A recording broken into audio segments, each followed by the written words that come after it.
Yes, Here's to 2021. Hi, I'm Nicole Helfer. I'm the chair of the Theater Sub Pathway and the lucky teacher of these wonderful theater seniors. This is a culmination of work that we've done all year. I proposed this as a sort of a thesis project for each of the students and asked them to develop an inquiry, which is a question or problem or something that has personal relevance to them, and create a response to it, a reflection of it, about their time at OSA, about this year. And tonight is their responses, which is pretty incredible. I'm really excited for you to see this work. So you're gonna see live and recorded performances, speeches, discussions, films that they all have created. And I think that's all I wanted to say, and I'm really proud of them, and thank you so much for your support, and enjoy the show.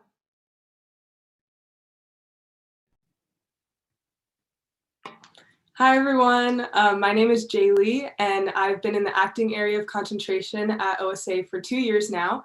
And my piece is a music video to the song My Future by Billie Eilish. I think this piece really encompasses everything I've been feeling this past year and really just how much I've grown throughout the pandemic. I was inspired by the lack of inspiration I was feeling when quarantine first started. I was having a hard time being creative because I was just so stressed and anxious about the uncertainty of the world.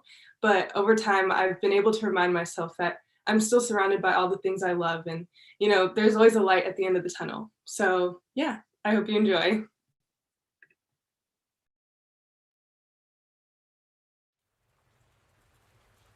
I can't seem to focus, and you don't seem to notice I'm not here. I'm just a mirror. You check your complexion to find your reflections all alone. I had to go. Can't you hear me? I'm not coming home. Do you understand? I've changed my plans, 'cause I'm in love with my future. Can't wait to meet her, and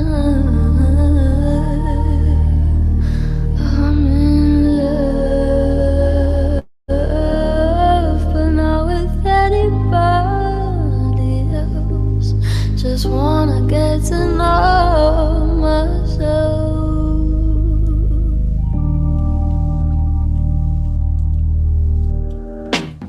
I know supposedly I'm lonely now. No, I'm supposed to be unhappy without someone, but aren't I someone?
Hi there. So my name is Alexia Herman. My piece is up next. My piece is titled Movement. Um, so this piece started out as a way to show that you can still make art, particularly performance art, in quarantine. And I started off like, really going at it, trying to choreograph and film and just do all of the things. And it took months and months of choreographing and hard work, and I couldn't get past the first minute. Um, and I had the storyline kind of worked out that related to, self-acceptance and understanding that you're not going to reach this higher version of yourself that you might have in your head, and that perfect doesn't exist. And I actually ended up teaching myself that lesson while making this piece, which was really cool. And it actually turned into more of an improvisational dance piece where the film art was a heavier aspect in it, which makes sense because I'm going into film as my career. So this is Movement, choreographed by me and sung by Hosier. Enjoy.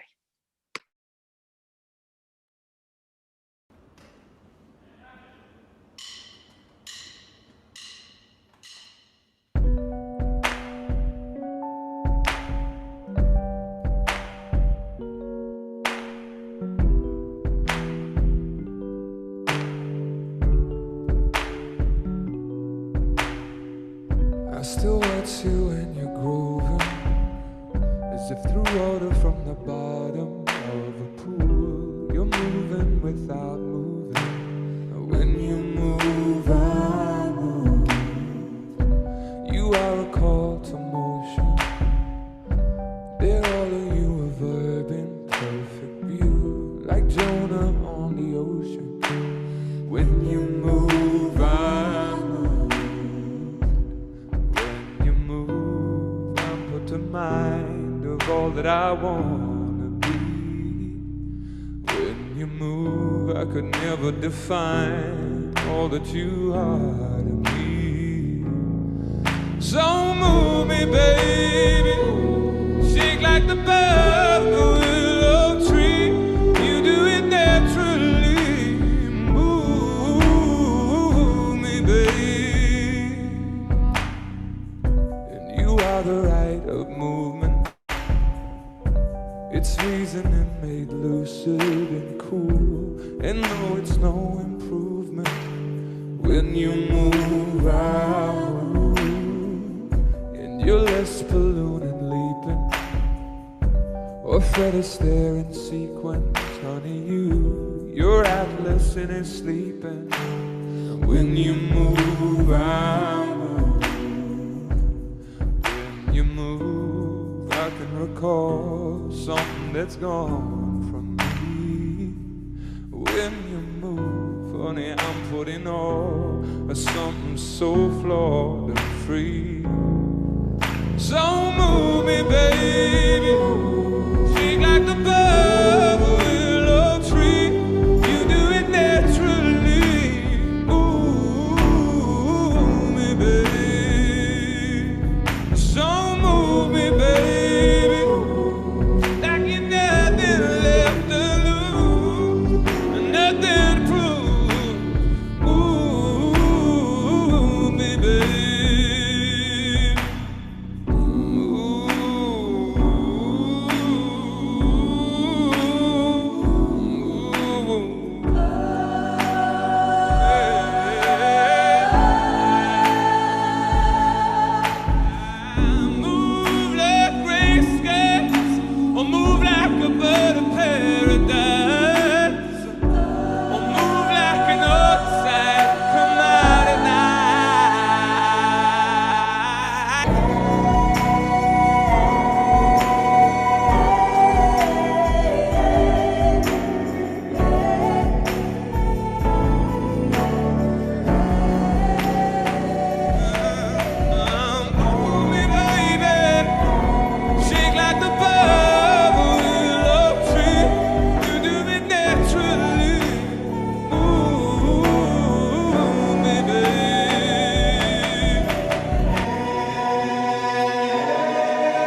Hello, everyone. My name is Sequin Abdullah, and I've been attending OSA for about 2 years now. I'm in the theater sub-pathway with my area of concentration in acting. So growing up, I didn't see many people of color on film and in the entertainment industry. And when I did, it was often a token character with a white director. Because of this, there was rarely accurate representation for myself and other kids of color, and that can take a toll on one's self-esteem and ability to form an identity. So I wanted to showcase the importance of proper representation in the film industry. I hope you guys enjoy.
Growing up, a lot of television that I watched consisted of just white people.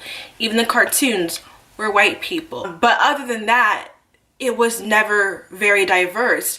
And that's kind of hard on a person growing up because you are a child who is constantly being influenced by what you see. So I'm being influenced by what I'm watching on television, which is white people. So my perception of who I should be was based off of what I saw white people doing, and that created identity issues. Had I grown up seeing more people of color taking on the role as the main character, I would feel more confident in myself. And it's not even just black people, Asians, Indians, Arabs, they are not getting the representation that they want. Hispanics, they're not getting the representation that they need. It's not enough to throw in one person of color and say, hey, this person of color is supposed to represent all people of color. One person in the entertainment industry who had inspired me ever since I was 10 was Zendaya. I remember seeing her on Shake It Up for the first time, and instantly I just loved the show and I loved her as a character. But I grew to even love her as a person outside of her character as Rocky on Shake It Up. I remember seeing her going to OSA in a Disney Channel clip, and I was so inspired by the fact that not only was she a person of color that was a main character on Disney Channel, but she was also from the Bay Area just like me. And she was going to a school, or she had gone to a school that was like 30 minutes from me. So instantly I was like, I have to go to OSA. And she really inspired me to follow those footsteps and end up where I am today. So growing up without a lot of representation has made me more quick to create my own stories, to tell stories about my own identity as an Indian American, but also as a woman, just as a teenager, stuff like that, like not seeing my life as a young person accurately representing on the screen has made me want to write stories that show that more truly. Growing up, I remember the conversations that I would have with my friends when they would ask me questions like, which character do you feel most like? Or which character do you seem like you can relate to the most if we watch a new movie or a show? And I remember always having such a hard time thinking about that answer. So I would just end up lying about it or just coming up with the first thing that pops into my head. Yeah, I was never really able to look at a character or someone and be like, wow, they're just like me. It's pretty detrimental. I mean, as you could imagine, being able to see yourself in your favorite movies or television. You know, we're kind of living in a society where you can see it, then you believe it. And if you look at Hollywood or television and you don't see any black or brown actors, and you will never ever be able to see yourself past the current situation that you're in now, and that's pretty stunting, like regarding development, for young people. I feel that it's very important to have representation and more diversity in the entertainment industry, because one big reason for me is that can open a lot of opportunities, a lot of better opportunities, especially for people of color. And for something that has such a big influence on a large group of people, that can really affect how us minorities are seen by society. I think it's important to have more representation in the entertainment industry so that young people like myself can feel like they deserve to be on the stage, have their stories be told on the stage, be on the television, be on the big screen, because without that representation, people can feel like their stories don't matter or that their stories aren't worth telling, and that's just not true. When I say I want representation, I don't mean I just want a person of color to be the main character or just the actors to be people of color. I mean, I want the directors and the people who are working on the film represent me, because we're never gonna have quality or actual representation if it's just a white director or a white crew making these movies. I do feel like, at least for the theater industry, things are taking a turn and are starting to be less homogenous, but in the film and television industry, it's still pretty one-sided, and it's still kind of scarily dominated by the same white men that it's been dominated by. So, on that end, I do feel discouraged, but also, I don't want to let that stop me from trying to pursue what I want to do, because I don't ever want to be defined by any sort of oppression, or I never want to feel like someone is stopping me from doing what I love because historically my stories haven't been represented. I'm not going to let that stop me, because as an artist, I have a responsibility to carry on. And yeah, I can't wait to create, and I can't wait to tell new stories with my art.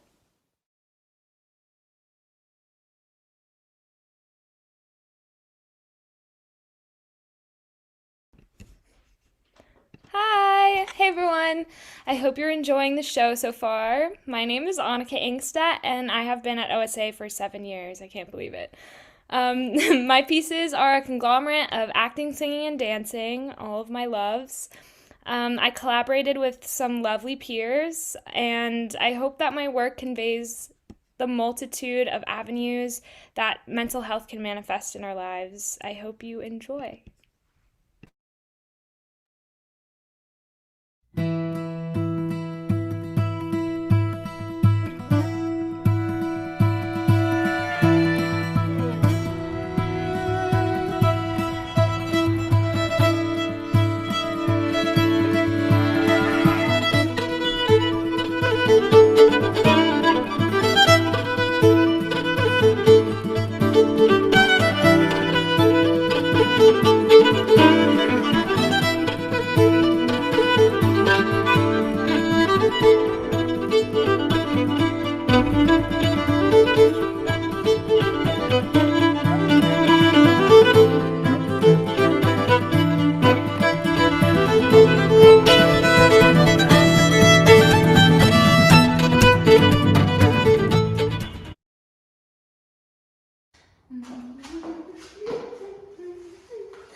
So, drop me, pluck me like a goddamn whatever it is, creeping by, and throw me over your shoulder like an old shoe. George? Oh, what are you doing? Hiding or something? George! Deserted. Abandoned.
too, Daddy. I cry all the time. But deep inside, so no one can see me. And Georgie cries too. And what we do, we cry, and we take our tears, and we put them in the icebox, in the goddamn ice trays, and then we put them in our drinks.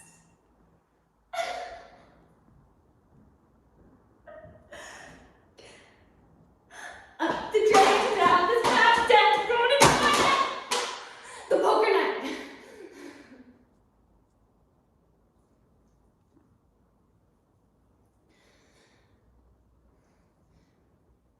I have windshield wipers on my eyes because I married you.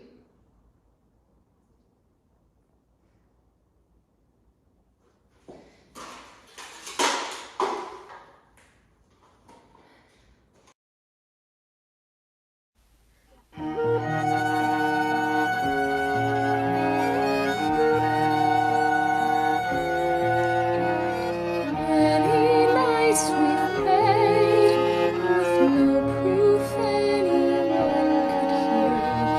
In our hearts a hopeful song we barely understood.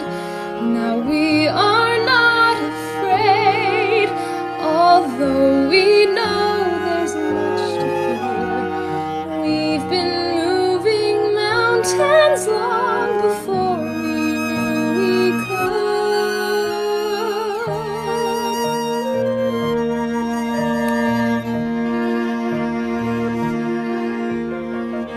There can be miracles when you believe. Though hope is frail, it's hard to kill. Who knows what miracles you can achieve when you believe? Somehow you will. Now you will. You will when you believe.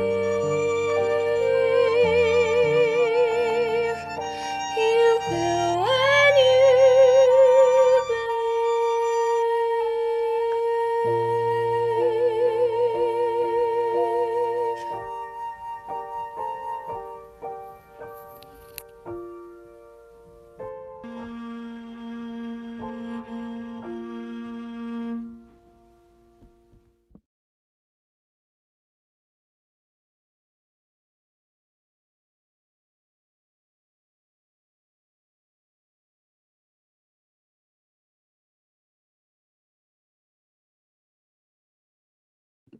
Hi everyone, I'm Ellie. I've been in theater for 4 years and I was in playwriting and directing for the first 3 and in acting this past year. So I made a physical theater piece and I used the internal perspective that we studied last semester. And it's kind of about letting solitude just wash over me and trying to find ways to grow in isolation. And I played a lot with my space and with the lighting, which we also did in physical theater last semester. And the clips are from different moments from throughout my process. I thought it felt more authentic and raw that way. So yeah, I hope you enjoy. Oh, and it's called Muted. That's what the song is called.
Hi, my name is Emily Shea. I'm a senior and I'm in musical theater. I've been at OSA for 3 years, and all 3 of those have been in musical theater. My piece is Almost Real from the Bridges of Madison County. It's a piece that I've wanted to do like for a long time, but didn't really have the skills to do it like when I was younger and wanted to do it. And so like that kind of has been something I've been working towards. And both the material of the piece and like the piece itself are for me very much about growth and challenges and having goals and like working through like hard things to get to a new place. And that, yes, I'm very excited about it. And I hope you enjoy.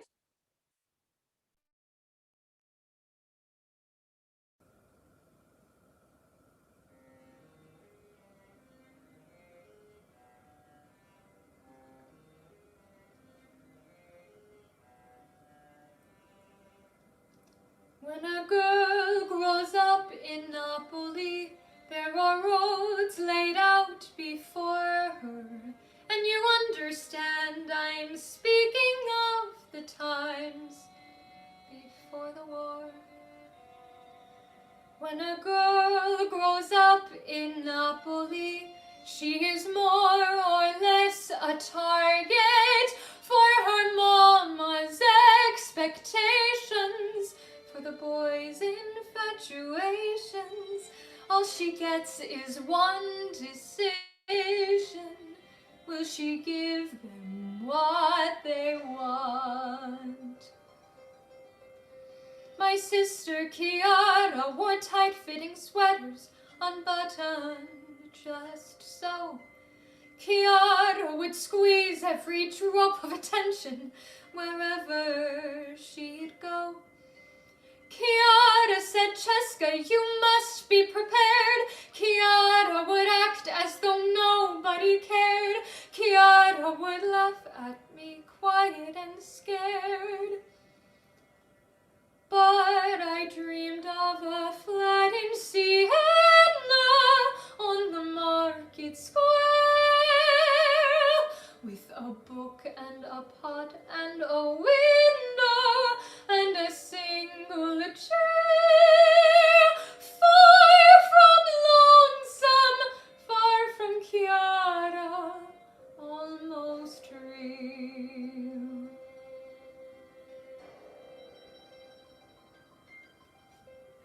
Paolo was a boy from down the hill, with silver eyes and hair like coal, and massive hands that trembled when he looked my way. Paolo was a boy who loved to swim, and who knows why I fell for him, but soon enough I kissed him on a winter's day. Chiara said, Cesca, he's dull and he's dumb. You'll end up a farm wife, exhausted and numb. I'm off to the servicemen's club, you should come. But I dreamed of the beach at Ancona, where our kids would play. Paolo right by my side, and the ocean only steps away.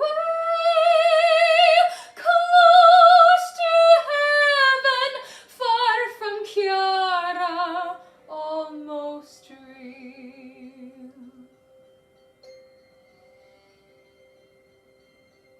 Chiara went dancing while air raid sirens were shrieking.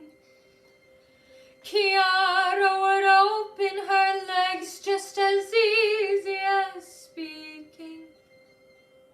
Paolo went off with the army and never returned. And all that Chiara could say was, I hope now you've learned.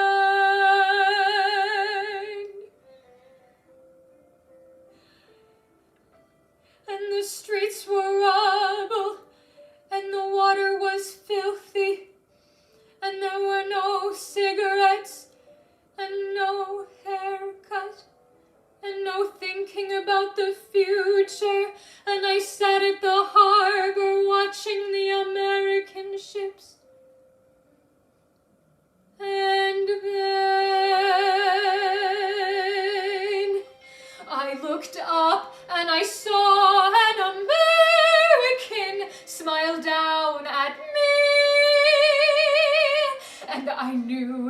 I just took his hand, I could at last be free. I could love him, I could want him, only take me from Italia, far from Chiara, far enough that I could feel almost real.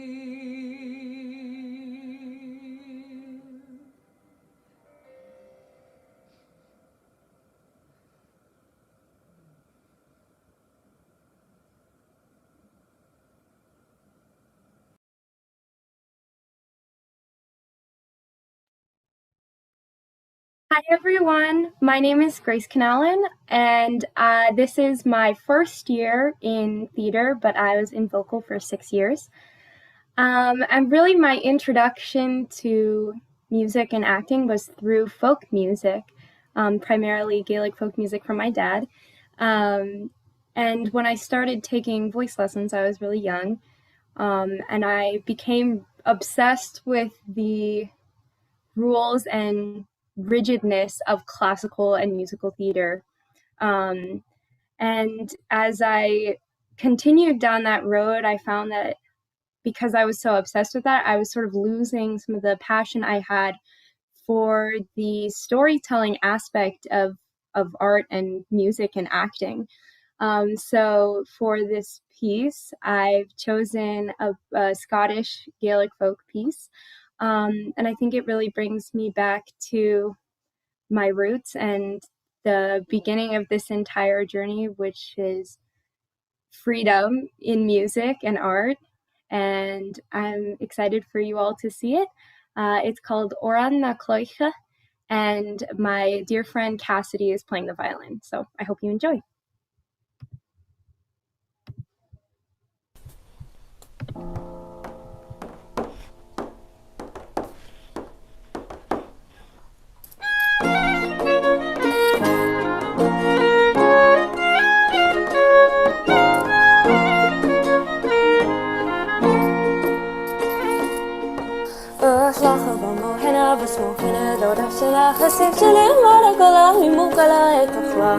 Come kerera and kalashanum kalavai. That's a high and eleven and got a looking cast. See you the Bahoro, Helium Boha, Helium Boha.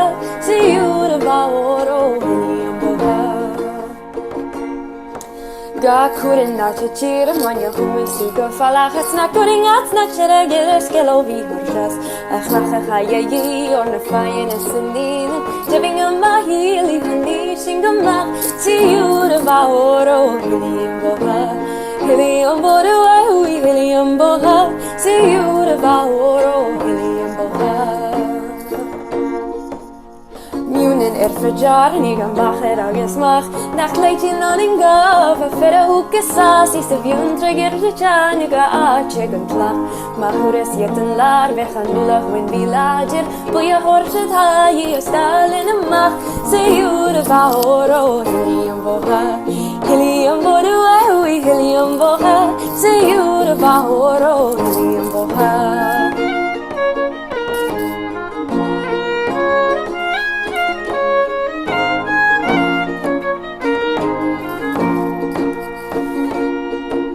Van minister van Turk, zo waren er een kuske. Rabben met een hoel in het toen dat een mag. En kushak vego nuller en gach nak se gurni. Kan je er een hoel als de jundren een glach. Se jude Bahoro, Helium Boha.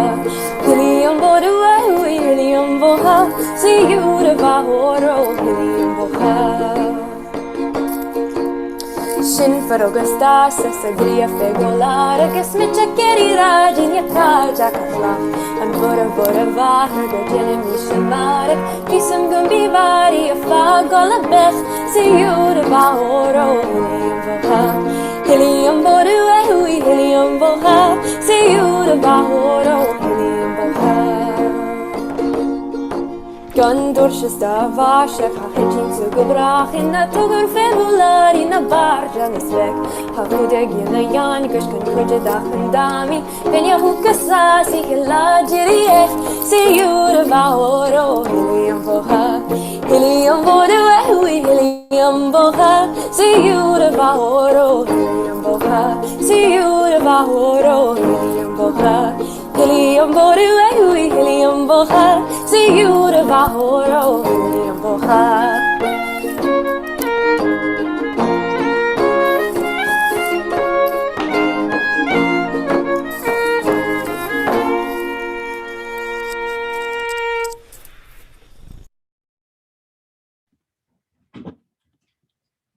Hi, my name is Amina Eldib, and I've been at OSA for 2 years now, with my area of concentration in acting.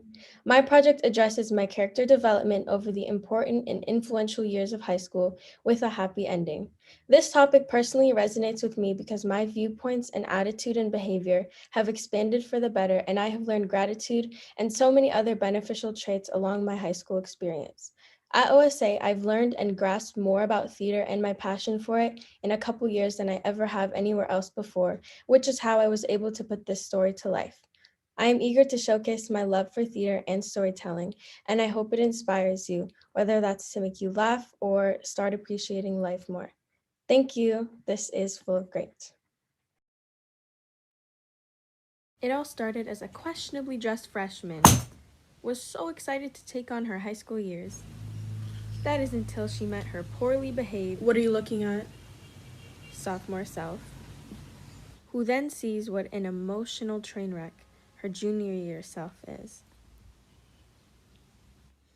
You've got to be me right now. Who was then, fine after 5 seconds.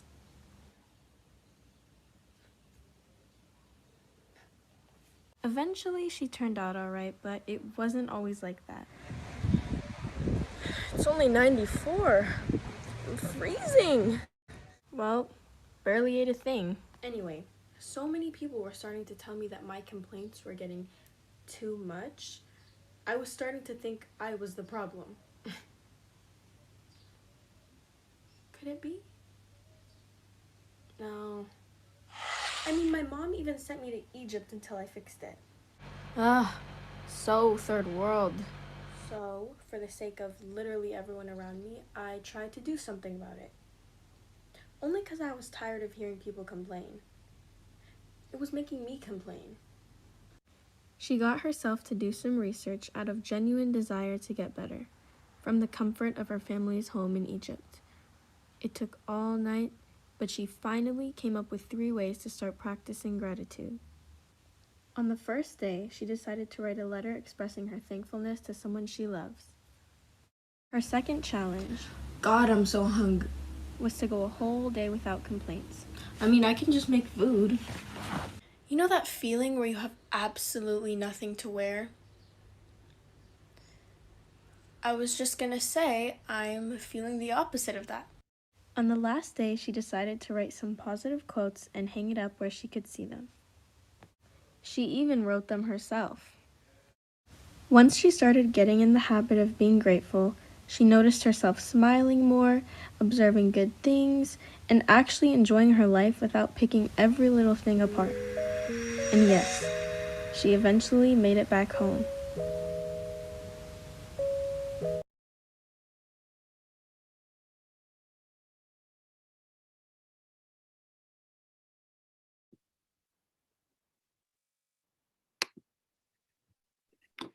Hi, my name's Savannah, and I've been at OSA for 7 years, and I'm in the acting area of concentration. Hi, I'm Sophie Ekber. I've been at OSA for 7 years as well, and I'm in the musical theater concentration. Yeah, so for our senior showcase piece, we decided to address the topic of change. So in our piece, you will see videos of Sophie and I in our 6th or 7th grade, and you will also see them compared to videos of us this year. Our piece is about change because we really wanted to show our growth in different ways and see how we've changed from middle school through high school. We hope you enjoy.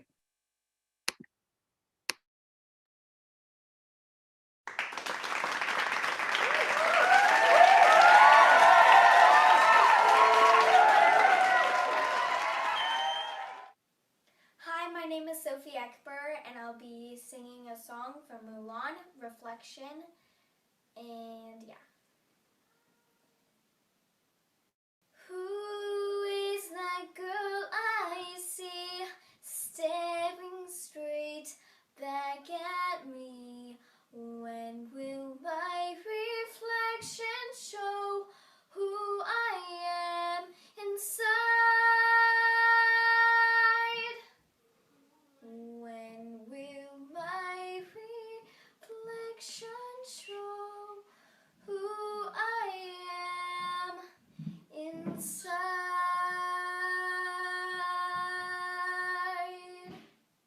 Thank you. Friends, Romans, countrymen, lend me your ears. I come to bury Caesar, not to praise him. The evil that men do lives after them. The good is oft interred with their bones. So let it be with Caesar. The noble Brutus hath told you Caesar was ambitious. If it were so, it was a grievous fault. And grievously hath Caesar answered it. Here, under leave of Brutus, and the rest, for Brutus is an honorable man, come I to speak in Caesar's funeral. He was my friend, faithful and just to me. But Brutus says he was ambitious, and Brutus is an honorable man. He hath brought me captives home to Rome, whose ransoms did the general coffers fill. Did this in Caesar seem ambitious? When that the poor have cried, Caesar hath wept. Ambition should be made of sterner stuff. Yet Brutus says he was ambitious, and Brutus is an honorable man.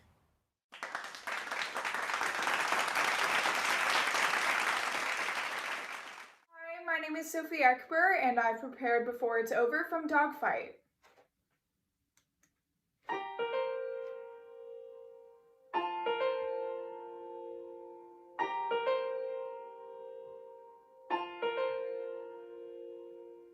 An awkward girl with her guitar, keeping to herself, Friday nights alone with the records on her shelf.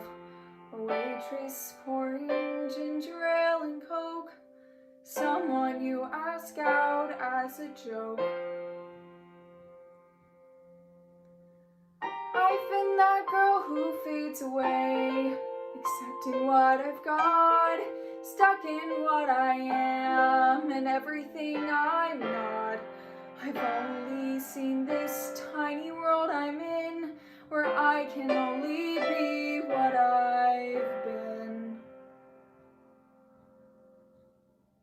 See a world beautiful and strange, spinning off somewhere, saying meet me there. Look, look, how fast it runs away, singing follow close and reach for me. See that you've got so much more to be before it's over, before it's over.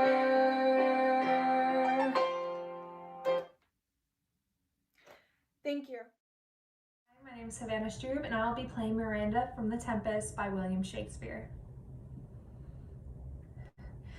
If by your art, my dearest father, you have put the wild waters in this roar, allay them. The sky, it seems, would pour down stinking pitch, but that the sea, mounting to the welkin's cheek, dashes the fire out. Oh, I have suffered with those that I saw suffer. A brave vessel, who had no doubt some noble creature in her, dashed all to pieces. Oh, the cry did knock against my very heart. Poor souls, they perished. Had I been any god of power, I would have sunk the sea within the earth, or ere it should the good ship so have swallowed it, the frauding souls within her. Thank you.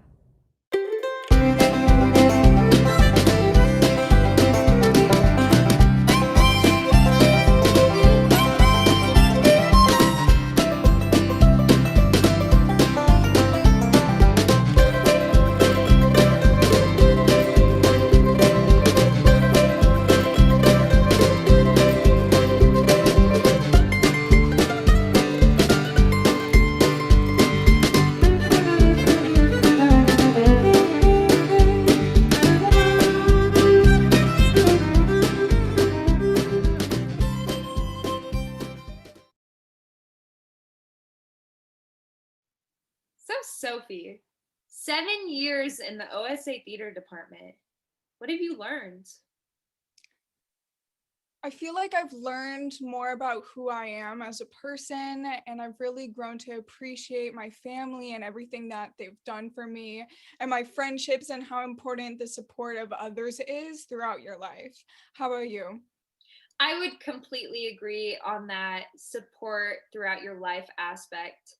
I think OSA and the OSA theater department specifically have taught me what a community is and how to trust others and allow others to trust yourself and sort of the accountability that comes within that.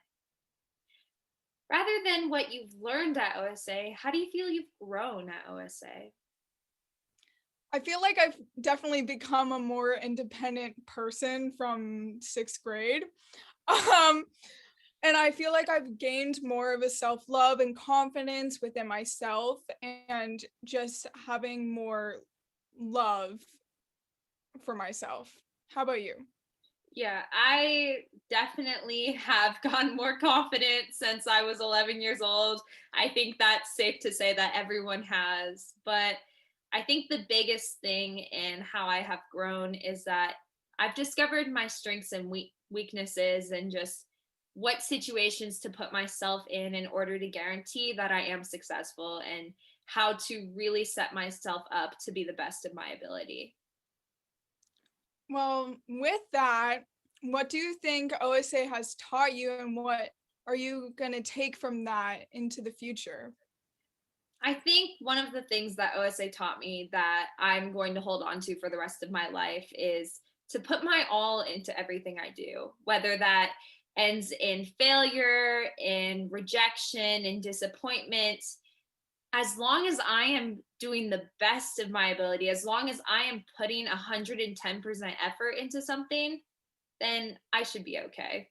I would imagine I'll be okay, but that's something that I think will definitely help me out in the long run. How about you? I feel like I've learned, and I'm going to take that it's okay to fail, and knowing that who I am and what I want to be in life really shows that these fails now are just temporary and setbacks, and will only make me stronger for whatever comes in the future.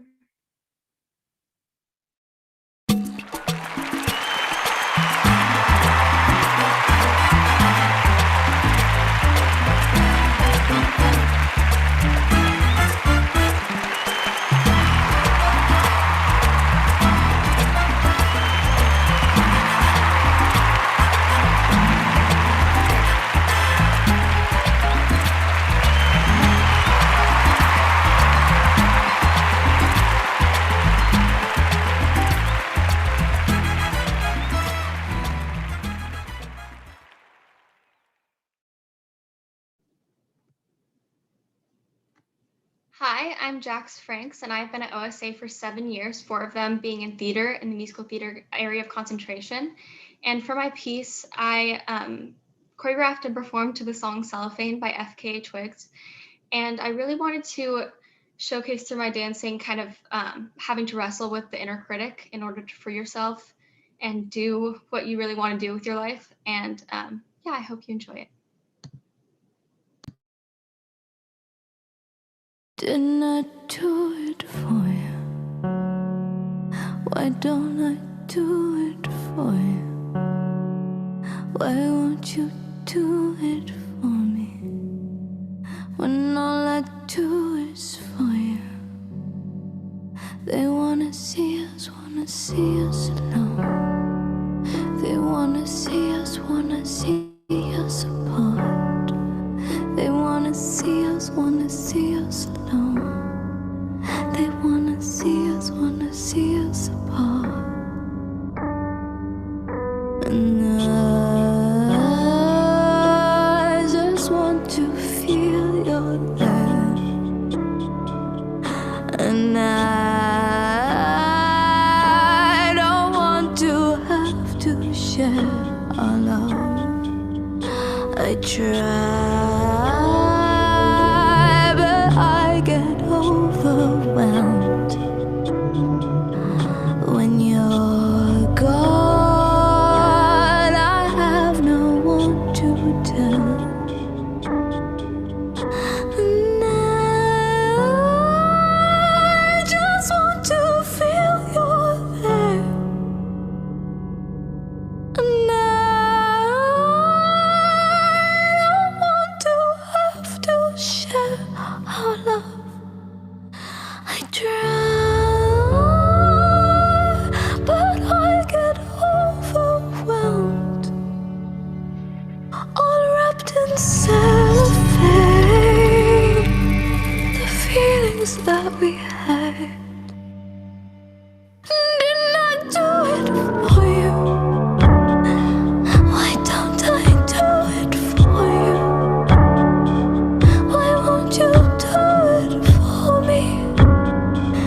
I get overwhelmed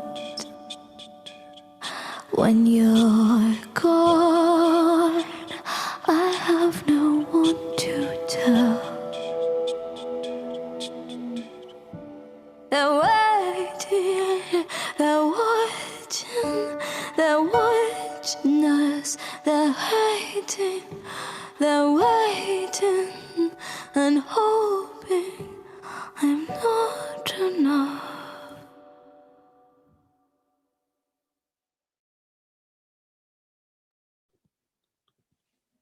Hi, everyone. I'm Karis. This is my second year at OSA with a concentration in musical theater. The piece that you're about to see is just a glimpse into the craziness of my inner monologue. And today I'm going to be talking about creativity and how it affects our lives 24/7. We're all little balls of creative energy, and that's seriously awesome, but it's not very often that we use that to our advantage. I sincerely hope you enjoy this little pep talk set to random clips of my life that bring me joy and the soundtrack of Ratatouille, because we could all use an extra reason to smile right now. It's universally known that the body you're sitting in will only experience one life, one chance to leave a lasting impression, one chance to leave the world better than we found it. So why do we waste so much of our precious time doing the things that make us unhappy? Why do we amplify the negative emotions that diminish our very existence? The answer? Nothing is ever as simple as we'd like it to be. Humans do things for all kinds of reasons, whether it be accepting a job offer because your current job doesn't pay enough, or is it that you genuinely want to be a part of this company? Babysitting a friend's kid because you love to hang out with 3-year-olds, or is it because you're afraid of what might happen if you say no? I've been on this earth for 17 years and I know next to nothing. Ask my parents.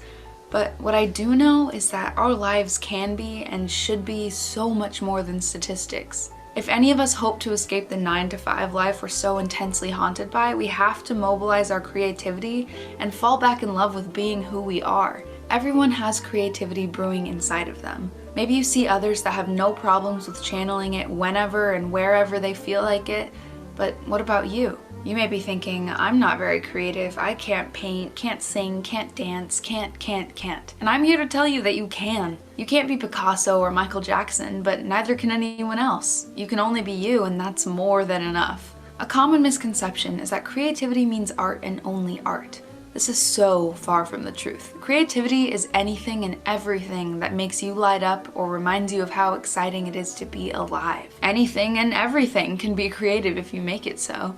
In an effort to understand how important creative outlets are in a young person's life, I asked a group of students these 5 questions. First, what is your creative outlet?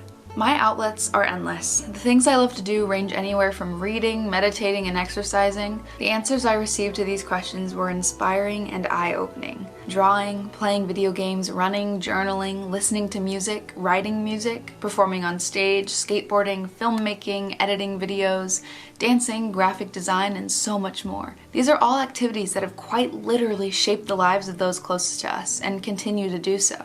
Question number 2. What does creativity mean to you? To me, creativity is a place you can go when life becomes too hard. It's a reality separate from this one, where your imagination can take flight with no restraint. True expression brews in creativity, and it always finds a way to release itself, whether you share it out or keep it to yourself. Creativity means happiness in its purest form. My good friend Evan said, creativity is the one thing that makes human culture so beautifully palpable. Our ability to freely express each of our own minds is likely the greatest gift we've ever received, and I couldn't agree more. Next, I asked who/where do you think you'd be without this activity? If I didn't have musical theater in my life, I don't think I would be nearly as exciting or open-minded as I am. Theater gave me the opportunity to question without judgment and taught me to let my dreams manifest themselves. My peers have expressed to me that they would essentially be lost without their outlets, whether it be writing as an aid to ease your anxiety or editing that helps you discover your most desired career path. We're not the same without our art. Practicing creativity on a daily basis helps us in all areas of our lives. It gives us structure and discipline, helps us release our emotions in a healthy manner, and most importantly, it gives us hope for the future. I also asked, what do you think the world needs more of? The world has been a pretty despondent place as of late. With everything that's going on not only in America but everywhere around the globe, it can be hard not to feel the effects. I was astonished to see that over 80% of the students I asked this question answered with kindness and understanding. We are all divided by race, sex, political party, and values, but almost all of us can agree that we need more empathy. One of my favorite quotes is, "Our reaction to a situation has the power to change the situation itself." We can practice what we preach every day if we learn the importance of being positive when negativity seems like the only option. There's a silver lining in everything, and though it might not seem that way, you just have to find it. The last question I asked was, how would you like to be remembered? Personally, I want to be remembered as a leader, someone who went for it when no one else would. I want to be the kind of person that leaves a positive impression on everyone that I meet. But most of all, I want to be a symbol of boundless potential, the kind of person that people look up to because they see themselves in me. Someone who took what they had, or didn't have, and made it into something beautiful. Most of us want to be remembered as kind people who lit up every soul we touched, or as unapologetic go-getters who won't stop until a goal is reached. Creativity can help us get there. Commit to 15 minutes of creative activity every day and I swear your life will change. These dream selves that we long for take time and the process can't be rushed, but today we can take the first step.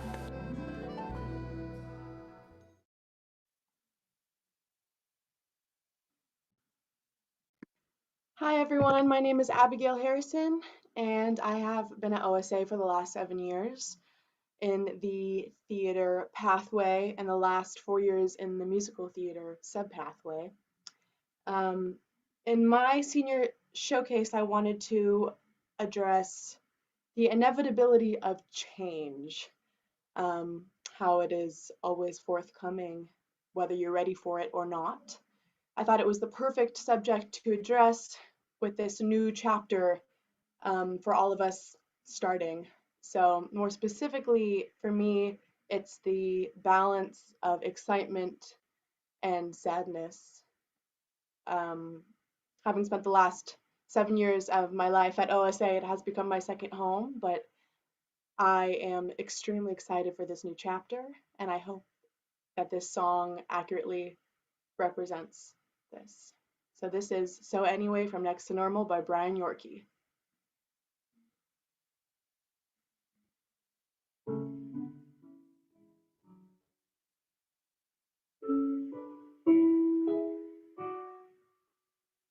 So anyway, I'm leaving. I thought you'd like to know. You're faithful come what may, but clearly I can't stay. We both go mad that way. So here I go, and anyway, I'm leaving. I guess that you can see. I'll try this on my own, a life I've never known. I'll face the dread alone, but I'll be free. With you always beside me to catch me when I fall. I never get to know the feel of solid ground at all. With you always believing we can still come through. It makes me feel the full to know that it's not true. What doctors call dysfunction, we try to call romance. And true, it's quite the trick to tell the dancers from the dance. But rather than let chance take me, I'll take a chance.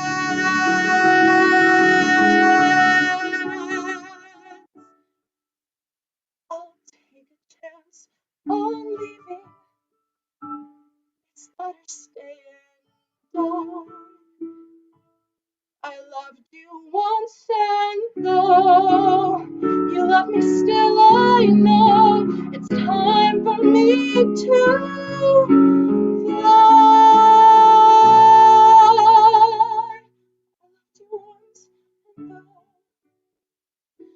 I love you still, I know it's time for me to go.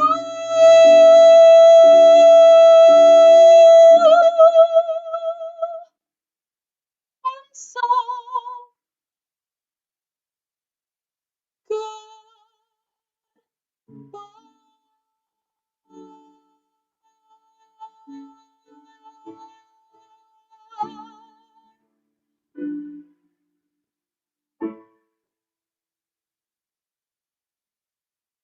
thank you.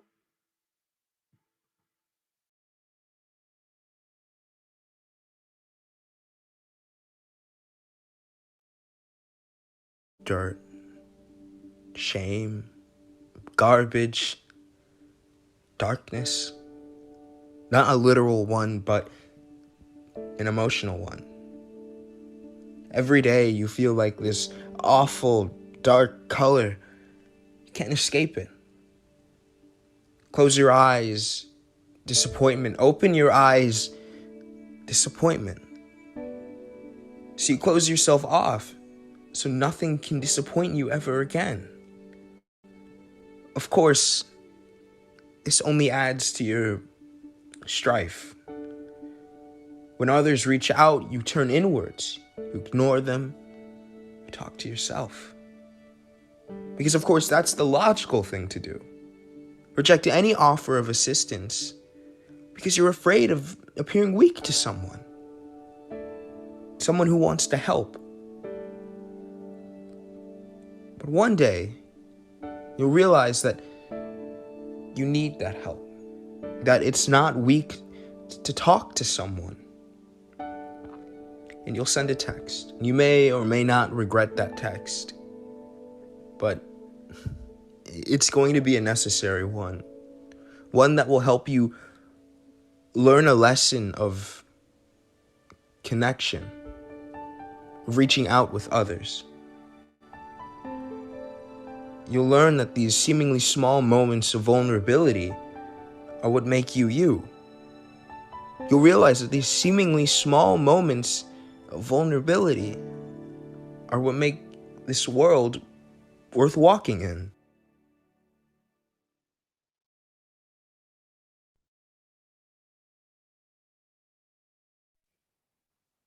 Hi, I'm Lily Jansen. I've been in the acting subpathway for 2 years, and I'll be performing a monologue from Fool for Love by Sam Shepard that represents how difficult and challenging it is to accept and grow from the difficult moments in our lives.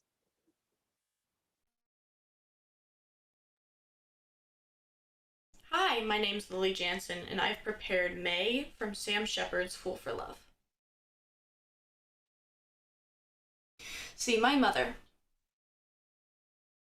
pretty red-haired woman in the little white house with the red awning, was desperately in love with the old man. Wasn't she, Eddie? You could tell that right away. You could see it in her eyes. She was obsessed with him to the point where she couldn't stand being without him for even a second. She kept hunting for him from town to town, following little clues he left behind like a postcard or a motel in the back of a matchbook. See, he never left her a phone number or an address or anything as simple as that, because my mother was his secret. She hounded him for years and years, and he kept trying to keep her at a distance, because the closer these two separate lives drew together, these two separate women, these separate kids, the more nervous he got. The more filled with terror that the two lives would find out about each other and devour him whole. That his secret would take him by the throat.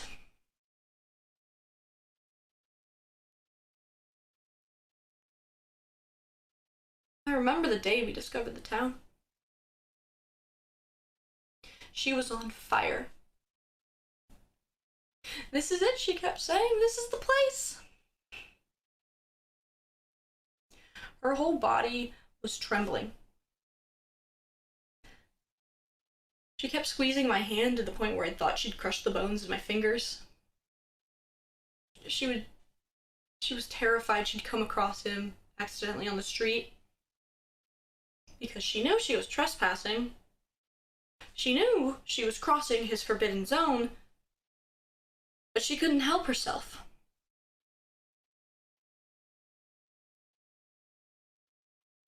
We walked all day through that stupid hick town. All day long. Through every neighborhood, every open window, looking in at every dumb family, until finally we found him. It was just exactly supper time. And they were all sitting at the table and they were having fried chicken.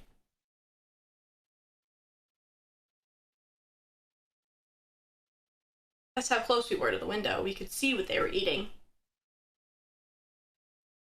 We could hear their voices, but we couldn't understand what they were saying. Eddie and his mother were talking, but the old man never said a word. Did he, Eddie? He just sat there eating his chicken in silence. Funny thing is, almost as soon as we found him, he disappeared. She was only with him about 2 weeks before he just vanished. Nobody saw him after that. Ever. And my mother just turned herself inside out. I could never understand that. I kept watching her grieve as though somebody died.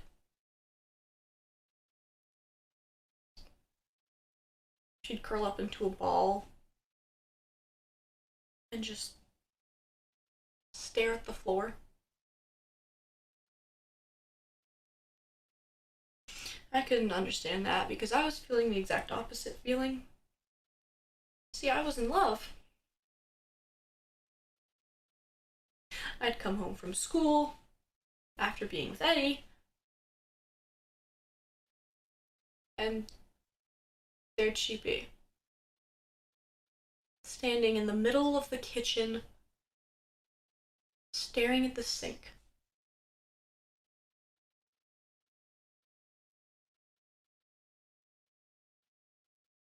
Her eyes looked like a funeral.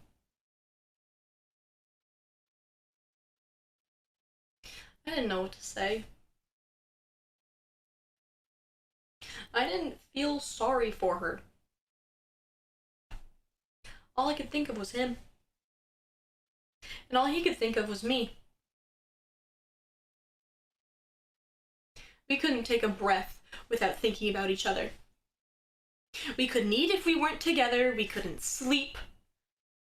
We got sick when we were apart. Violently sick. And my mother even took me to see a doctor, and Eddie's mother took him to see the same doctor. And the doctor didn't know what was wrong with us. He thought it was the flu or something.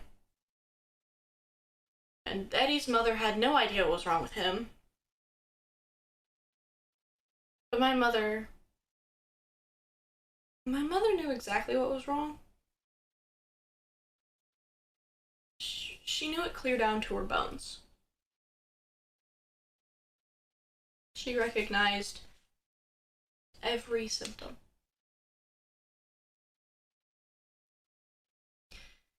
She begged me to stay away from him, but I wouldn't listen. Then she begged Eddie to stay away from me, and he wouldn't listen.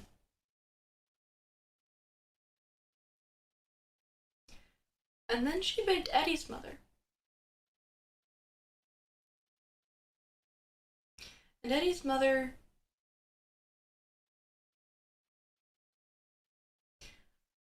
Eddie's mother blew her brains out. Didn't she, Eddie? Blew her brains right out.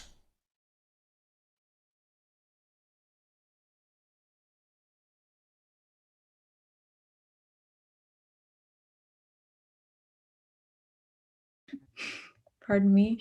Hello, my name is Sarah Schechter, and I'm in the playwriting area of focus. And my most recent one-act play, Hullabaloo, feels like a meaningful capstone project of what I've learned at OSA. It was created for a competition called #Enough Plays to End Gun Violence. So with that prompt of writing about gun violence, addressing gun violence through theater, I wrote Hullabaloo, which explores kind of a fusion of American myth and gun culture through 4 acts. There are some simple truths that I wanted to address. Gun violence exists outside of school shootings. Gun violence existed before the 21st century. I think that generally we see school shootings as divorced events, and beyond that, a lot of people don't recognize that guns were used to colonize land and enforce chattel slavery. So my time at OSA has taught me to be intentional with my storytelling. And while brainstorming, I realized that gun violence isn't necessarily some single story to tell. It interrupts stories, meaning people's lives. And I wrote about guns as a spectacle and explored American gun lore, kind of the trajectory of gun violence. So this play was actually produced by Berkeley Rep in December, and Kevin Gill, who went before me, is acting in it. So thank you very much and enjoy.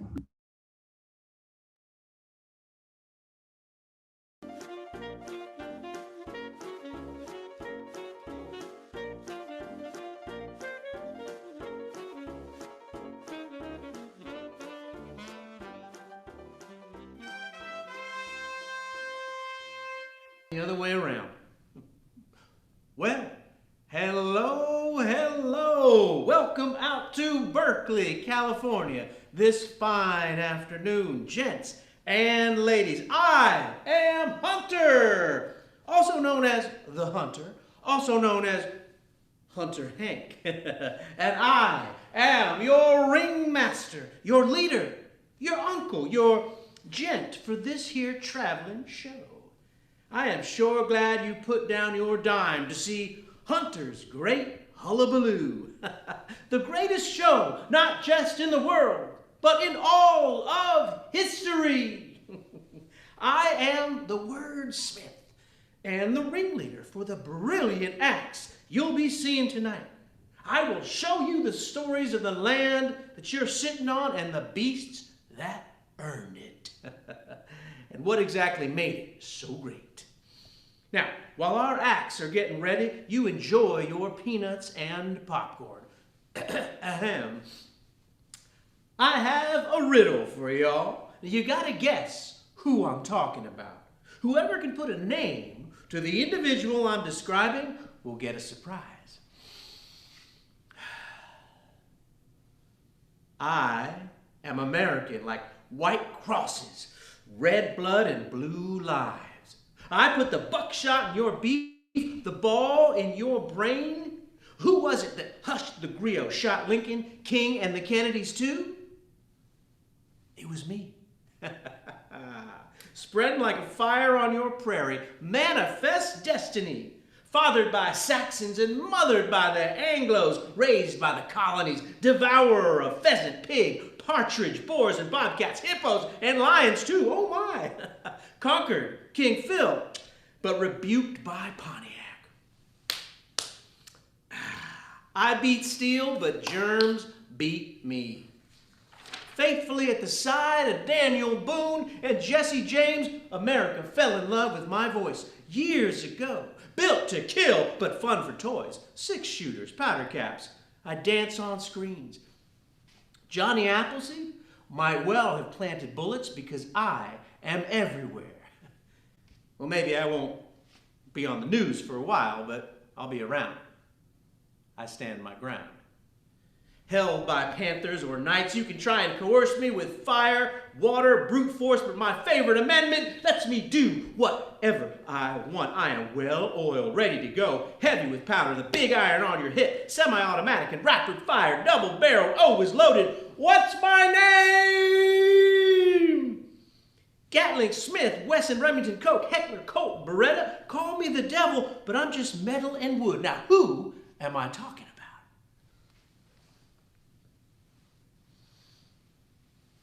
Me. I'm talking about me. Hunter, Hank, Uncle Sam, Brother Jonathan. I'm everybody.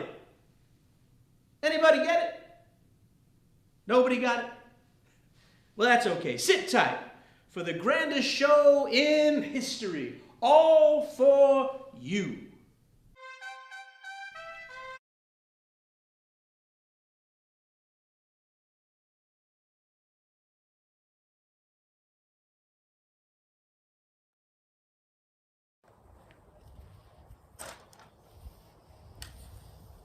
Oh, lunchtime.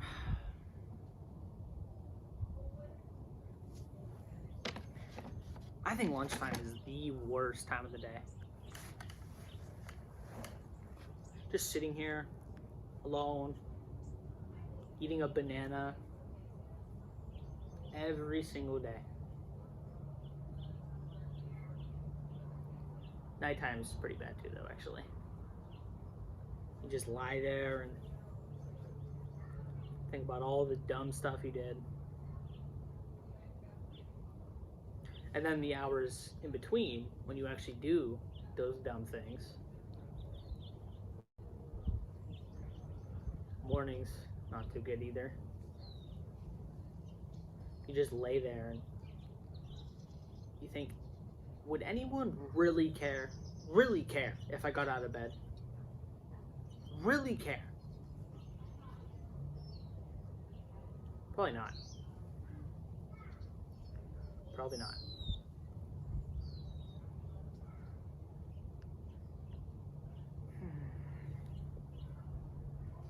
Oh man. That cute little red-headed girl over there eating her lunch. I wonder what she would do if I just sat down next to her and just started eating, like nothing happened. She'd probably laugh. She'd probably just laugh right in my face. There's an open seat next to her though. I could just sit down.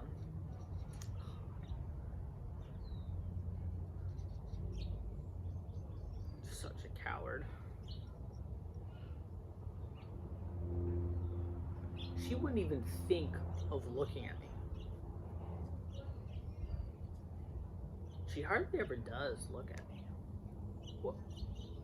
Has she ever looked at me? I don't think she's ever looked at me. Why shouldn't she look at me? I mean, is there any real reason why she can't just look at me? She's so high up, and I am so below her that she can't spare 1 second of her time just to, oh my god. Oh my god. Oh my gosh. Okay. Whoa. She's looking, why is she looking at me?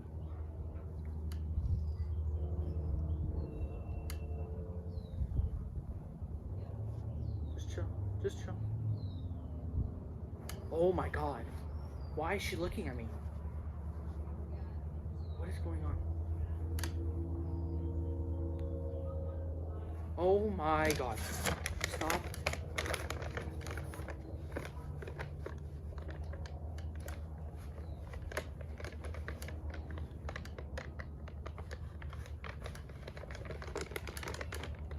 Oh my gosh.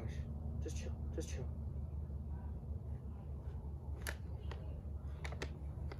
Dude.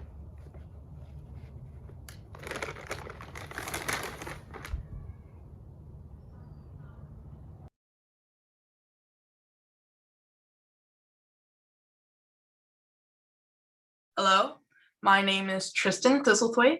I've been part of the acting course for 3 years. My piece is called Noise. Now, as you can tell, my subject is noise. How this resonates with me is that I have a deep relationship with it so far with my life. Because I'm so used to noise, I usually have it help me through my emotions and connect with my characters for classes. And thanks to my theater classes, it helps me define what noises will affect me emotionally, like how yelling makes me want to yell louder.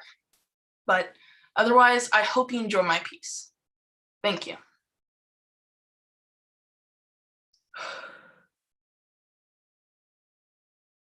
Noise is everywhere. It could be loud or quiet. How this resonates with me is it helps me concentrate with everything I do. Noise has affected me every day of my life, ever since I was born. It may be the loud train that's a block away from my house, or the whispers of my classmates during a test. Of course, hopefully they're reading the questions themselves, not cheating. Recently, because of COVID, we've had to all stay at home. Because of this, I no longer hear the loud buzz of the train going and coming from school, or the murmurs of my classmates when I walk the hallways, or a few moments where you might have a strange conversation with a nice person. What I'm trying to say is that noise for me is a privilege. It makes me feel down to earth. Deafening silence can be toxic to the mind and body. Deafening silence is not where only your surroundings is quiet, but so is your mind. How I know is probably when after all my classes are done and logged off for the day. After my classes, it causes me to stop. And all I do is sit there numb. On the other hand, not only can quiet noise be toxic, but loud noise can be harmful as well. The loud noise can be from anything from your own voice to the blasting music you put on.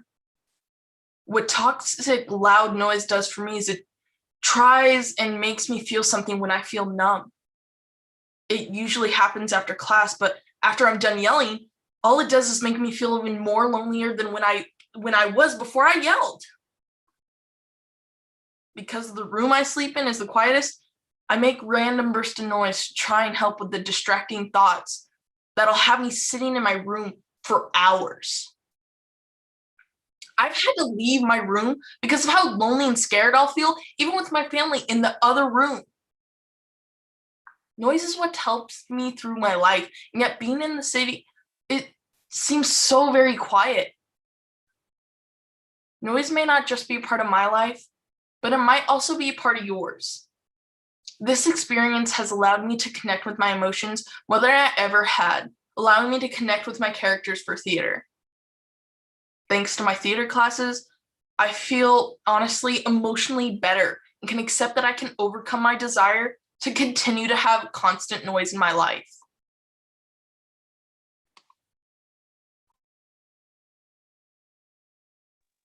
Hello, I'm Pilar Ballesteros, and I've been in OSA for 7 years in the musical theater area of concentration for high school. To keep it short, because I go into depth in my video, my piece is intended to display the impact theater has had on my life, and who I am as a person, and how to find resolution when thrown into creative conflict with art block and the inner critic running rampant. Something I've dealt with immensely this year. It features the growth in my voice and the character with a video of younger me versus me today, singing Part of Your World from Little Mermaid by Howard Ashman and Alan Menken.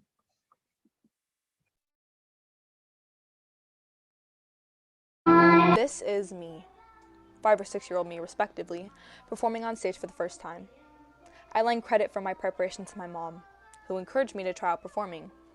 Here I am, 12 or 13 years later, looking at this moment in my life and not being able to imagine a world where I didn't get involved in theater or the performing arts. I don't know where I would be without this school. I don't know who I would be without the connections or opportunities this school has provided me over the past 7 years. And I honestly don't think I would be the same person without theater in my life.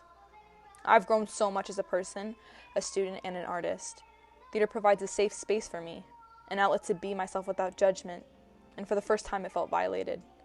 This year I've struggled intensely, facing the biggest art block I've ever encountered. It's been hard to work through this tough time, and remote learning has been a thorn in my side a vast majority of it. But it's these times where I need to remind myself of the significance practicing and producing art has on me as a person. While the inner critic has run rampant this year, and especially while making this project, it only reminds me that I need to stop being so quick to judge my work and be hypercritical of my pieces. So, to bring a full circle moment, and to remind myself of the impact theater has had on my life, I decided to revisit Part of Your World. Was the fire and why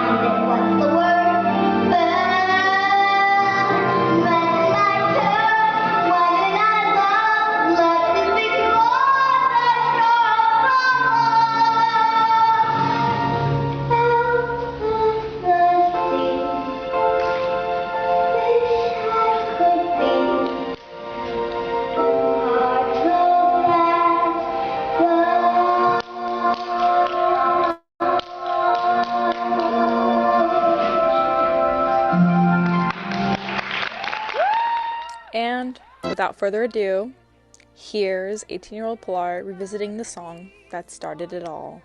What would I pay to spend a day warm on the sand? Bet you on land they understand, but they don't reprimand their daughters. Bright young women, sick of swimming, ready to stand and ready to know what the people know. Ask them my questions and get some answers. What's a fire and why does it? What's the word? Burn. When's it my turn? Wouldn't I love to explore that shore above? Out of the sea. Wish I could be part of that world.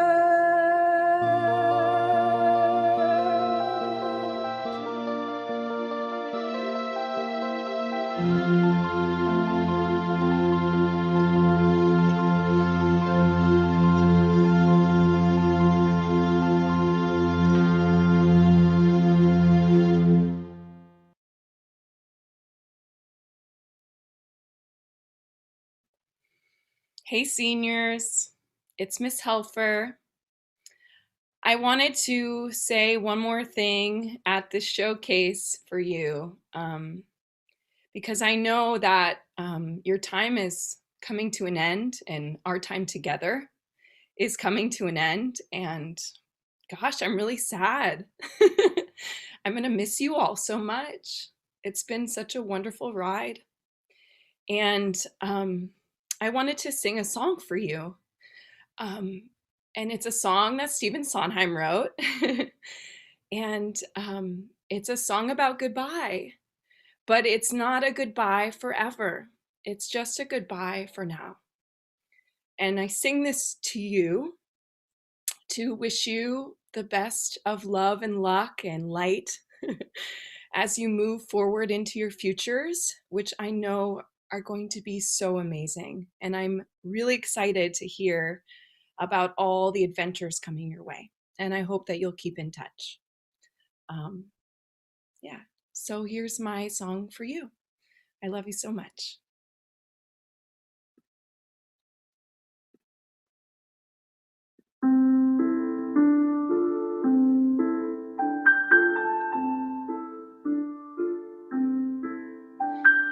Yes, I know goodbye for now. A year, a day. Yes, I love you. Yes, you are with me here now, next to me, worlds away. See, I free you, and I'll see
Thank you, Miss Helfer, for that beautiful piece. I'm Ezra. Thank you so much, Ms. Helfer. Oh my God. This is making my intro really hard. I'm Leela. Yeah, and I'm Nora. We've all been here since 6th grade, and we are all in the playwriting subpathway. And for this showcase, we wanted to interview some of our classmates. This is such a big moment in our lives, and we really wanted to just capture where everyone's head is at. Yeah, this is our piece, time capsule.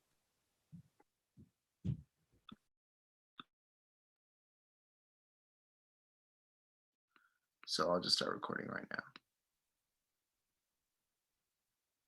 So does it say recording for you guys? Okay, cool. So I just invited Kevin, so I'll just wait for him to.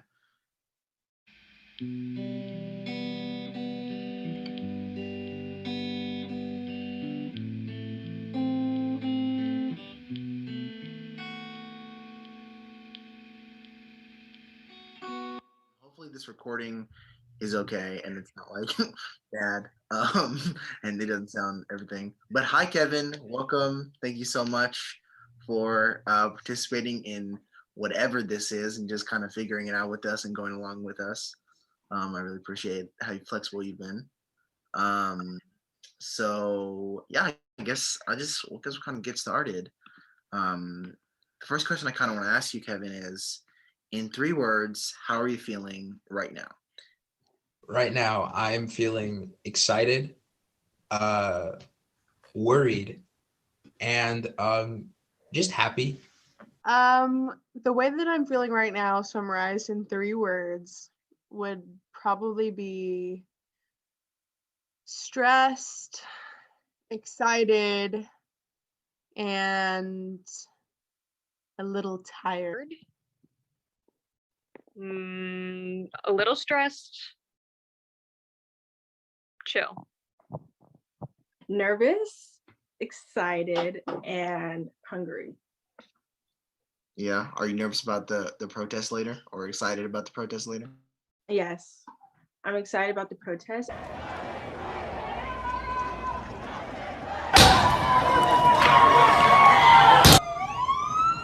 I hereby declare this to be an unlawful assembly. Go northbound. You got the baton now, we out here trying to march, bro. Cause they killing people, bro. I'd say apprehensive.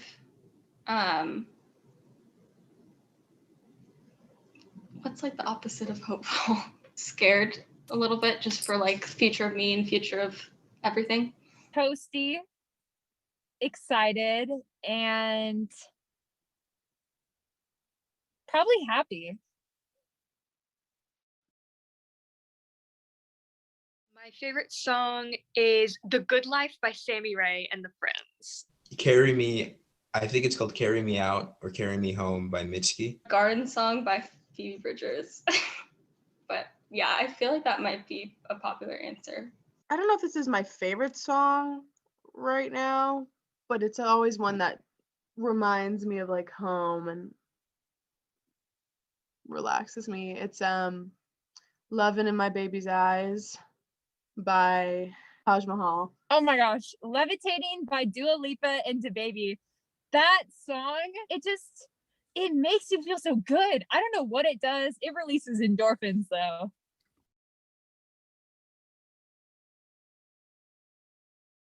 Okay.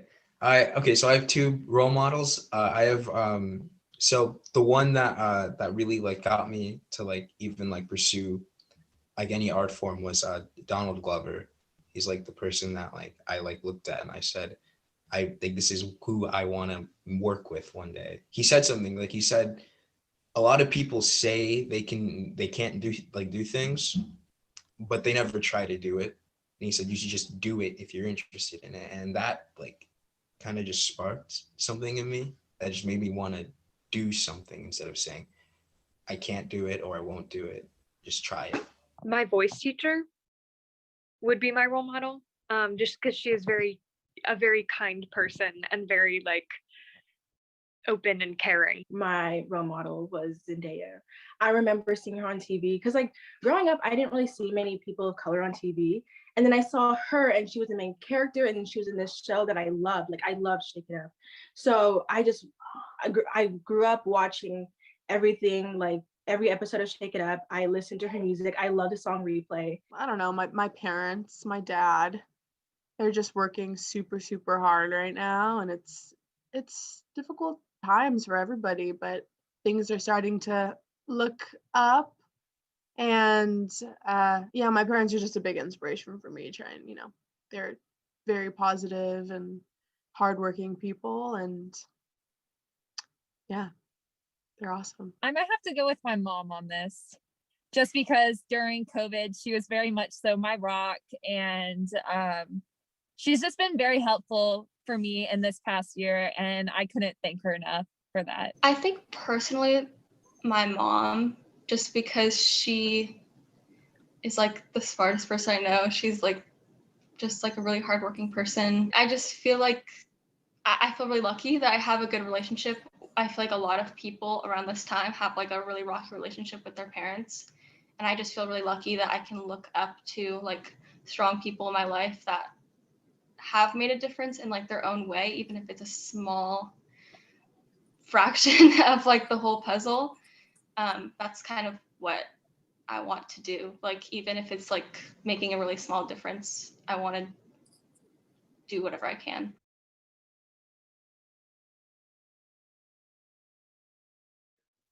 I think I would have made some differences in terms of like who I spent my time with, and just kind of the peers in my life that influenced me and influenced my decisions.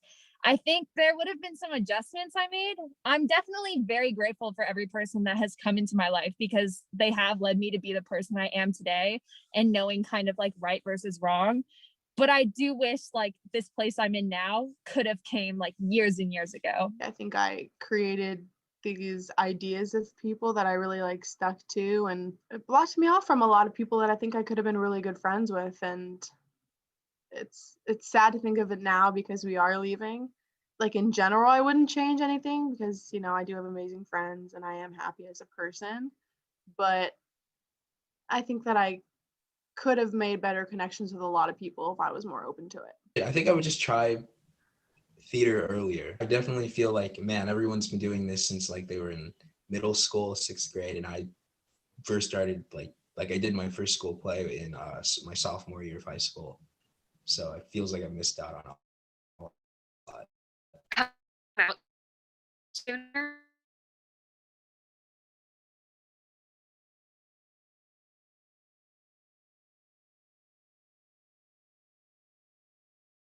They just like didn't say anything.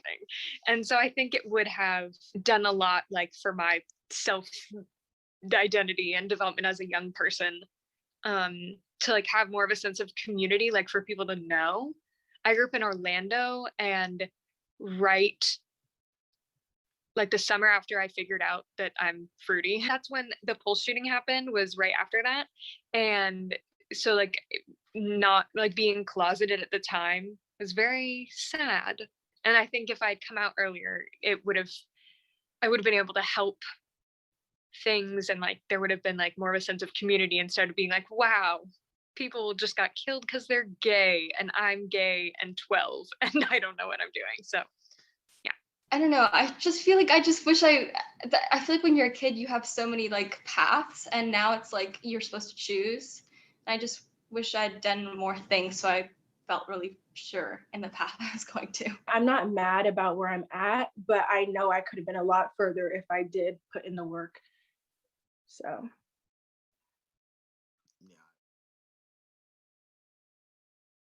Definitely be more confident. Like just be more confident in your skills and everything that you can do. I would tell her to be brave and to just not hold back on anything. I wish I'd spent more time with my friends when I could, safely, and like just made better relationships with like my peers, because I feel like I was kind of like really quiet for most of high school. I would just be like, go to a thrift store, please. Just walk in one. or like anywhere but Old Navy, please. I always wanted to be older than I was, so I always hung out with kids older than myself, and they all went away, and then I didn't make any effort really to get closer to kids in our grade. So I would say make more of an effort to get closer to kids in your grade earlier, so that by the time everyone else is gone and quarantine hit, it's not too late.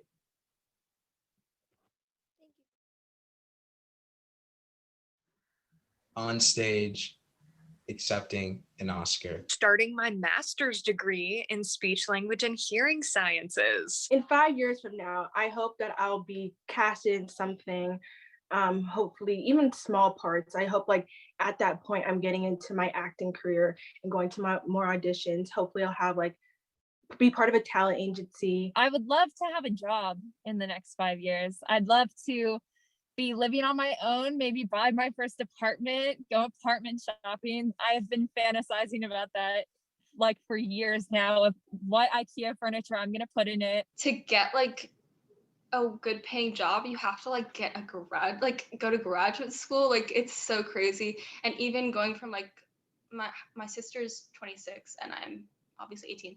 And so she went to college and she like got a pretty good job and she might go back. But like now I feel like I have to go to like graduate schools to get like a job that I can live off of. Hopefully I'll be at the beginnings of a successful acting career. I mean, that's big goals. It takes a long time for people to break into the industry, and hopefully I will at least be getting auditions, which is my ultimate goal, really. Yeah.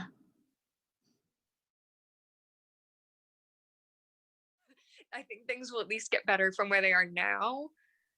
But I think for like the span of like the next 30 years, it's the planet is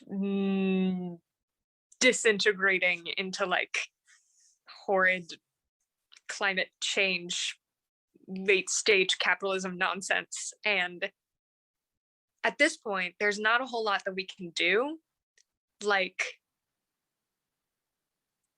So I don't feel super optimistic about 30 years from now, but the next 10 years, sure, they'll be pretty good. I used to be so worried about where I'd be and like I'd question everything, but now I finally kind of have an idea of where my path is, and I've been having a more positive mindset. I've been more spiritual, and I feel like that's been making me feel more positive about what's to come. And I genuinely think that I have a chance at being successful. Like I know I can do it. I feel like you can't be completely pessimistic and like think that nothing is going to change, because then it won't. Like if nobody's pushing for it, then nothing's going to happen. But at the same time, like if you're saying like, oh yes, it is, and like 100% I know it will, I feel like that's kind of like naive. And like what's your evidence? Like I don't know. I want to be optimistic, but I don't think it's like even right to be like 100% sure. I don't have like an exact vision of what my future is going to be. Like I know what I want to do with my life, but I don't know how it looks. So I'm really like optimistic about all of these different forms that it could take, and just kind of going with the flow too. So I'm very excited and optimistic about that. It's been difficult for me to really be positive about the future, but now, I'm vaccinated and most of my friends are vaccinated and everyone's getting accepted to colleges, and it's exciting, definitely, I think. It just feels like a lot of things are falling into place right now. Like I'm getting a lot of auditions. I had a really big audition recently. I didn't get it, but it just made me feel good because they wanted to see more of me. So I've just been feeling really confident about my place and my direction in life right now.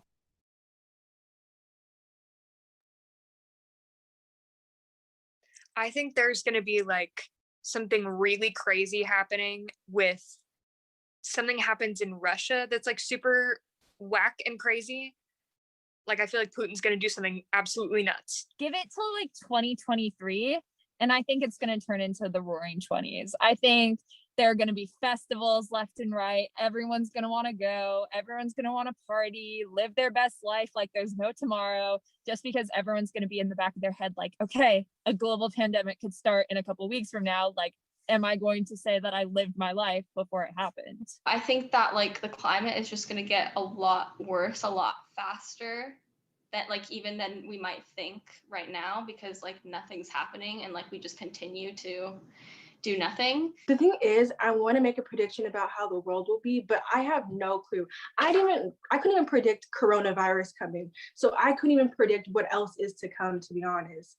Like, I always think about the future, but I have no clue what is to come. And I mean, I could hope that there is change within the Black community. I could hope that there is change within like the police. Hopefully by that point, the police are abolished or something is done about them. But you know, who knows? It could get worse for all we know. There's going to be a lot more heartbreak and tragedy, but I feel like that's going to open a lot more people's eyes to what needs to change in the world. Imminent global warming effects on us, you know, paired with the violence we inflict on ourselves it's scary. However, I do think our generation is going to create real change, and sometimes that violence is necessary. So we'll see where.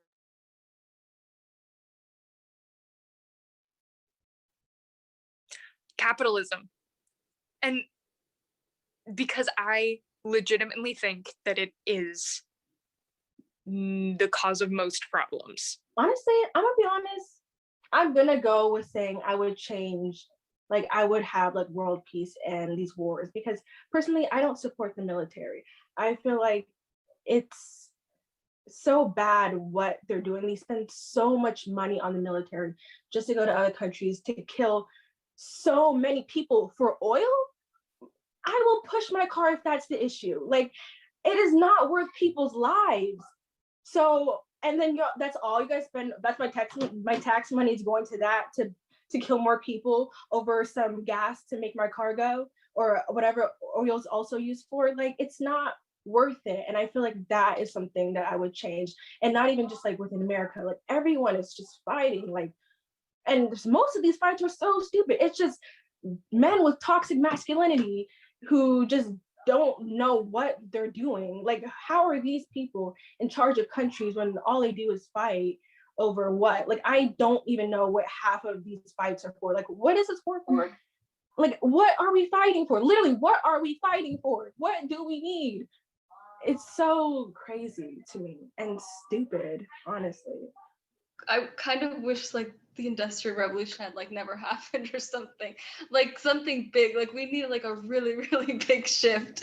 Cause like I honestly wish I could go back in time, or not I, like someone smarter than me could go back in time and just like be a leader in that period, and like start off with like these like sustainable like resources, and start off with paying people well, and start off with that, because like at this point there's so many problems that it's like you just, it all comes back to like one moment, and maybe that's not the right moment, but that seems like that would be a good starting place. I think the whole thing of like love trumps hate is definitely a place to start. Is that if we start loving people and treating people with respect and dignity, then that can go a long way. Get all the billionaires in the world to give away at least 60% of their profit to the rest of the population, because I don't think in any universe it's right for somebody to be that rich while others are starving and homeless and freezing and can't provide for their children and have no education and so on and so forth. Like, it's the wealth disparity in this world it's insane. I would give everyone like a dream, right? Like they'd go to sleep at night and they'd have like a dream, and in that dream they'd experience the life of someone that they're not, like someone opposite to them, And I feel like that would probably give them some more perspective on things. That is such an amazing answer. Oh my God.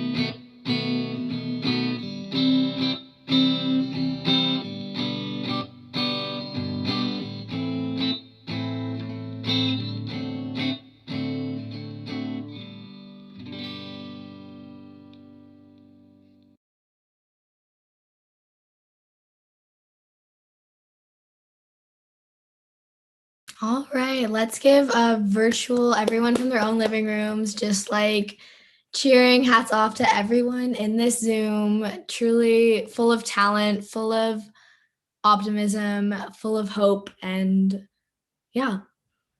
And it was so nice to speak with all of you. Just love you guys so much. Best cohort ever, and go class of 2021. We're like really superior. We're the best.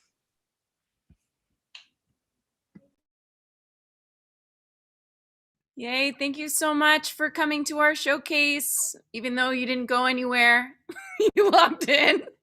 Hopefully this will be our second to last show on Zoom ever. But thanks for sticking with us. What amazing work you all did. I love you so much. Let's take one final bow and close out. So ready and all right, bye everyone.